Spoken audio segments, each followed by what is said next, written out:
केदारनाथ विधानसभा उपचुनाव को लेकर उत्तराखंड कांग्रेस काफी सक्रिय नजर आ रही है। कांग्रेस के पूर्व प्रदेश अध्यक्ष गणेश गोंदियाल ने कहा कि इस उपचुनाव में कांग्रेस के पास कई मुद्दे हैं। उन्होंने कहा कि दिल्ली में केदारनाथ धाम बनाने और केदारनाथ धाम यात्रा में डिस्टर्बेंस पैदा करने जैसे मुद्दे पर कांग्रेस सरकार को घेर रही है। इसके अलावा भी कई ऐसे मुद्दे हैं जिन्हें लेकर कांग्रेस जनता के बीच जा रही है। कांग्रेस के पूर्व प्रदेश अध्यक्ष गणेश गोंदियाल ने यह भी कहा कि विकास एक सतत प्रक्रिया है। ऑल वेदर रोड का कार्य कांग्रेस की पूर्ववर्ती हरीश रावत सरकार के समय शुरू हुआ था, जिसे अब उत्तराखंड सरकार आगे बढ़ा रही है। चुनाव होता है तो सरकार के द्वारा वहां पर किए गए कार्य अच्छे या बुरे वो सब सामने आते हैं। तो सरकार ने इस दौरान आप वहां के सभी आम लोग इस बात से अवगत हैं कि यात्रा को किस तरह से डिस्टर्ब किया। केदारनाथ धाम को दिल्ली में स्थापित करने की जो मंशा मुख्यमंत्री जी की रही वो सबके सामने है। तो ये सब मुद्दे हैं। वहाँ अब जाके जब शैला जी नहीं रहेगी तब उसके बाद जाके घोषणाएं हो रही हैं विकास की। तो इसका अर्थ ये है कि पिछले 7.5 साल में उन्होंने कोई काम नहीं किया होगा, इसलिए अब घोषणाएं करनी पड़ रही हैं। तो ये सब मुद्दे हैं जिन पर चुनाव लड़ रहा है। और हमारे साथ फोन लाइन पर जुड़ चुके कांग्रेस प्रवक्ता आशीष नौटियाल जी। आशीष जी, बहुत स्वागत है आपका HNN 24/7 में। आशीष जी, जिस तरह से केदारनाथ उपचुनाव की सरगर्मियां तेज है, कांग्रेस भी एक्टिव मोड में नजर आ रही है, कौन से ऐसे मुद्दे हैं जिन्हें लेकर आप जनता के बीच जा रहे हैं? देखिए, बहुत मुद्दे हैं जिनको जनता समझ चुकी है और देख रही है। किस तरह से पहाड़ों के अंदर भारतीय जनता पार्टी के नेताओं द्वारा महिलाओं का शोषण किया जा रहा है। केदारनाथ मंदिर के नाम पर किस तरह से सोना चोरी करी है, किस तरह से इन्होंने मंदिर को विस्थापित करने का काम किया है, तीर्थ पुरोहितों के मकान तोड़ने का काम किया है, नफरत फैलाने का काम किया है, बोर्ड लगा दिए गए, यहाँ भारी लोगों पर बंद है, नफरत फैला रहे हैं। तो इस तरह कई बातें हैं जो जनता के बीच लेकर जा रहे हैं। और भारतीय जनता पार्टी का तो सारा सिस्टम पूरे उत्तराखंड का ही जनता देख रही है कि अगर भारतीय जनता पार्टी उत्तराखंड में है तो क्या स्थिति हो रही है। आप कहीं किसी भी चीज में आप सही नहीं है, आप रोजगार नहीं दे पा रहे हैं, आप स्वास्थ्य में फेल हैं, शिक्षा में फेल हैं, मुद्दे ही मुद्दे हैं। ऐसा कोई मुझे लगता नहीं कोई ऐसी चीज है जिस समय भारतीय जनता पार्टी के फेवर में हो जिसकी जनता फेवर करे। और जब भारतीय जनता पार्टी का दल तो आप देखें पहले ही सब के समझ में आ गया था कि इन्होंने चुनाव की घोषणा होने से पहले अपने सारे मंत्रियों को, अपने पूरे कैबिनेट को वहां बैठाने का काम किया। सब मंत्रियों को ब्लॉक स्तर पर बैठाने का काम कर रहे हैं कि आओ और घोषणाएं करो, और इस टाइम पर भी घोषणाएं करने का काम कर रहे हैं। तो ये दुर्भाग्यपूर्ण है और आचार संहिता का उल्लंघन भी ये लोग कर रहे हैं। लेकिन देखिए, जनता सब जानती है, समझ चुकी है भारतीय जनता पार्टी ने क्या करा और क्या क्या कांग्रेस ने करा। तो निश्चित जनता का मन है कि इस समय भारतीय जनता पार्टी को बाहर करा सकते हैं। बिल्कुल आशीष जी, जो मुद्दे लेकर आप जनता के बीच जा रहे हैं, क्या उसका असर नजर आ रहा है? क्योंकि कैंडिडेट्स भी इस बार मजबूत है, चाहे कांग्रेस की बात की जाए या बीजेपी की, दोनों ही पूर्व विधायक रह चुके हैं। तो क्या आपको लगता है ये जो मुद्दे आप लोग उठा रहे हैं वो असर करेंगे, या फिर आपके जो पूर्व विधायक है, जो कैंडिडेट्स भी है, वो उनका ज्यादा असर पड़ेगा? देखिए, हमारे मुद्दों का ही असर है कि भारतीय जनता पार्टी का पूरा कैबिनेट वहां बैठ गया। तो इनका डर तो हमारे सामने दिख रहा है कि किस तरह से डरे हुए हैं और किस तरह से बाहरी नेताओं को लाने का काम करेंगे। तो ये सब दिख रहा है लोगों को कितना डर है केदारनाथ से। और ये तो धन बल का प्रयोग करने वाले भी हैं कि बाहर से पैसा भी आएगा इनका।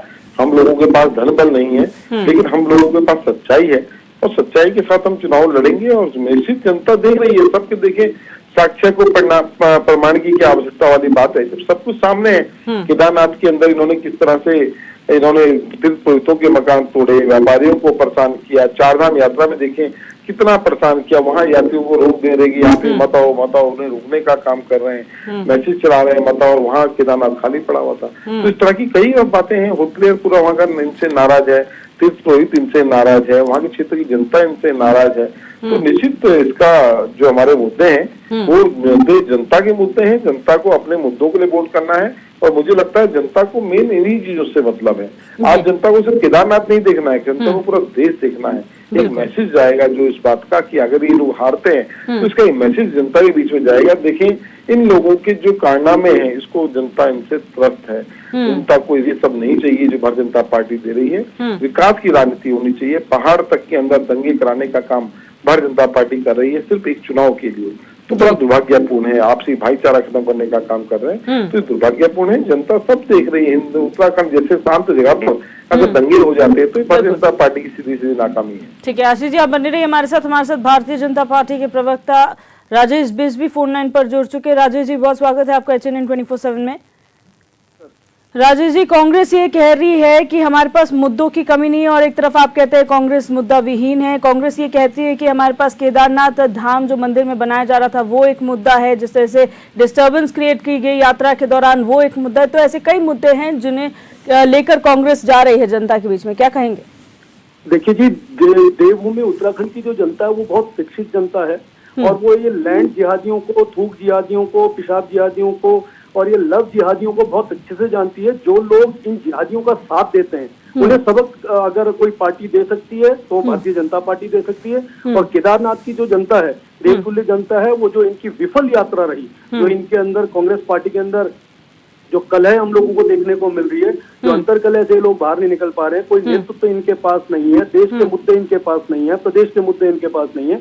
तो मैं समझ के चल रहा हूँ कि केदारनाथ की जो देवतुल्य जनता है, ये आशा नौटियाल जी को वो जरूर अपना पूरा बहुमत देगी और निश्चित रूप से भारतीय जनता पार्टी की पुनः जो एक सीट वहां पे दिवंगत शैला रानी और रावत जी के दिवंगत होने पे खाली पड़ी हो, निश्चित से भारतीय जनता पार्टी की झोली में आएगी। और ये मुद्दा विहीन जो लोग हैं, नफरत की राजनीति करने वाले लोग हैं, जिनको 2 बार इस प्रदेश की जनता ने नकार दिया, 3 बार देश की 140 करोड़ जनता ने नकार दिया, इन सब बातों को एक प्रदेश की जनता जानती है। अच्छा राजेश जी, यहाँ पर जैसे आपने कहा कि आशा नौटियाल जी को एक बार फिर जनता जिताने का काम करेगी, लेकिन कांग्रेस तो ये कहती है कि आप लोग डरे हुए, इसीलिए तो आपने 5 कैबिनेट मंत्री वहां पर पहले ही तैनात कर दिए थे और 40 स्टार प्रचारक पीछे पीछे आपके प्रचार के लिए पहुंचे। देखिए, ऐसा है, जिनके पास स्टार प्रचारक होंगे, जिन्हें जनता चुन के मुख्यमंत्री, विधायक, मंत्री बनाएगी, उनकी निश्चित रूप से जिम्मेदारी है। देखिए, भारतीय जनता पार्टी में विधायक, मंत्री या मुख्यमंत्री होने के बजाय लोग सबसे पहले भारतीय जनता पार्टी के कार्यकर्ता हैं और कार्यकर्ता की जिम्मेदारी है कि वो चाहे किसी भी पद पे हो, भारतीय जनता पार्टी का इस देश के अंदर किसी भी कोने में चुनाव होगा। आप जम्मू कश्मीर की बात देखिए, पुष्कर धामी जी को वहां बुलाया गया। हरियाणा की बात आप देखिए, पुष्कर धामी जी को बुलाया गया। देश के विभिन्न हिस्सों में जो लोकप्रियता पुष्कर सिंह धामी जी ने इतने कम समय में कमाई है, इसको देश मान रहा है। नरेंद्र मोदी जी का जो नेतृत्व है, खास तौर पे अगर हम देवभूमि उत्तराखंड की बात करें तो यहाँ पे तमाम उनका आशीर्वाद हमारे उत्तराखंडियों को मिलता है और विशेष स्नेह जो माननीय प्रधानमंत्री जी का हमारे प्रदेश के लोगों के साथ है, उसका फायदा केदारनाथ में जरूर मिलेगा। हम लोग वो लोग हैं, जब किसी तरह की कोई भी व्यवस्था हमारे प्रदेश के लोगों को देने की बात होती है तो उसमें हम लोग ये नहीं देखते कि कांग्रेस का कार्यकर्ता है, कांग्रेस का निवासी है, कांग्रेस को वोट दिया या उत्तराखंड क्रांति दल को वोट दिया। हम लोग जब सामूहिक और समग्र विकास की बात करते हैं तो इस प्रदेश की तमाम जनता को हम लोग एक ही रूप से देखते हैं और उन सबके भले के लिए, कल्याण के लिए हम लोग काम करते हैं। बिल्कुल। आशीष जी, जवाब दीजिए, आपको जवाब मिल गया होगा इस बात का कि आपके पास बहुत मुद्दे हैं, हर बार की तरह इस बार भी बीजेपी उसे नकार रही है। देखिए, अब इनको तो प्रवक्ता आए हैं भाजपा के, तो बोलेंगे ही। आप देखें ना, एक पहाड़ की लड़की के साथ बलात्कार कर लेते हैं भारतीय जनता पार्टी के नेता और आज तक उस पर कुछ नहीं हुआ। आप उनका घर तोड़ देते, किस तरह से जाति कर रहे हैं आप जनता के ऊपर, सब देख रहे हैं।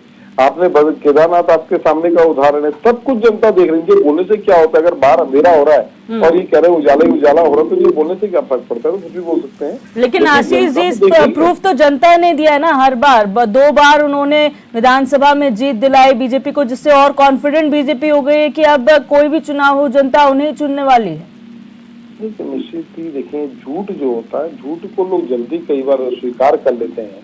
जब जो झूठ बोल रहे थे कि हम तो वो लोग हैं जो काला धन लाने वाले हैं, जो लोग गंगा सफाई की बात करते थे, आज जनता ने देख लिया, गंगा सफाई के नाम पर गंगा सूखी कर दी इन लोगों ने, गंगा साफ नहीं कर पाए। गंगा में आज तक गंदगी है। जो गौ रक्षा की बात करते थे, गाय को राष्ट्र माता बनाने की बात करते थे, वो गाय का मांस काटने वाली कंपनी से चंदा ले रहे हैं। तो इस तरीके, और आप देखिए इनके निर्माण ग्रीन कार्य जो इन्होंने जो भी काम बना करे, उनके क्या हाल में जो स्ट्रक्चर बनाए, हमसे 70 साल का हिसाब मांगते हैं, अपने 5-10 साल का हिसाब नहीं दे पाते।